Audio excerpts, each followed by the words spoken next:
మనం మళ్ళీ అధికారంలోకి రాకలేకపోతే జలయజ్ఞం ఏమవుతుంది? అన్ని ప్రాజెక్టులు ఆగిపోతాయి. ఈ ప్రాజెక్టులలో పెట్టిన డబ్బంతా వృధా అయిపోతుంది. వచ్చే నాయకులు పట్టించుకోరు. జలయజ్ఞం పూర్తి కాదు. 1 కోటి ఎకరాలకు నీళ్ళు ఇవ్వలేమని చాలా టెన్షన్ పడ్డాడు. అంత టెన్షన్ బహుశా తన జీవితంలో ఎప్పుడూ దేనికి పడుండడు.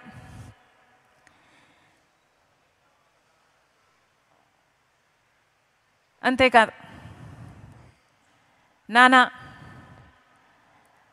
ఆఖరి రోజుల్లో ప్రజల దగ్గరికి వెళ్ళాలి.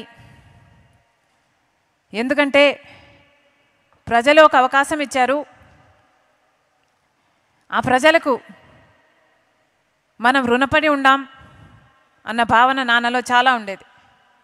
ఒకసారి ఆలోచన చేయండి. ఏ ముఖ్యమంత్రి కూడా ఎలక్షన్లు అయిపోయాక గెలిచిన తర్వాత అంత తొందరగా మళ్ళీ ప్రజల్లోకి వెళ్ళాలి అని అనుకోడు. కానీ రాజశేఖర రెడ్డి గారు మాత్రం సాచురేషన్ పద్ధతిలో ప్రతి పథకము ప్రజలకు అందాలి. ఇంకా ఇల్లు లేని వారు ఉన్నారేమో, ఇంకా ఆరోగ్యశ్రీ అందని వారు ఉన్నారేమో, ఇంకా ఫీజు రీయింబర్స్మెంట్ అందని వారు ఉన్నారేమో, ఎవరికి ఏ అవసరం ఉన్నా అవసరం తీర్చాలి అని రచ్చబండ కార్యక్రమం ప్లాన్ చేశాడు రాజశేఖర రెడ్డి గారు. అసలు ఏం అవసరం ఉంది? నాకు ఒక్కొక్కసారి అనుకుంటే అసలు ఏం అవసరం ఉంది?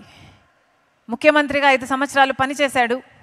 ఆ పనితీరును బట్టి ప్రజలు ఆయనను ఆశీర్వదించారు. ఆయన గెలిచాడు.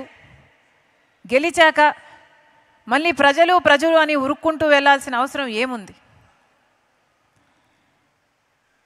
అలా వెళ్ళి కదా రాజశేఖర రెడ్డి గారు చనిపోయారు. కానీ ఆ తపన ఉండేది. చాలామందికి ఒకసారి అధికారం వచ్చిన తర్వాత అధికారం అనుభవిస్తారు.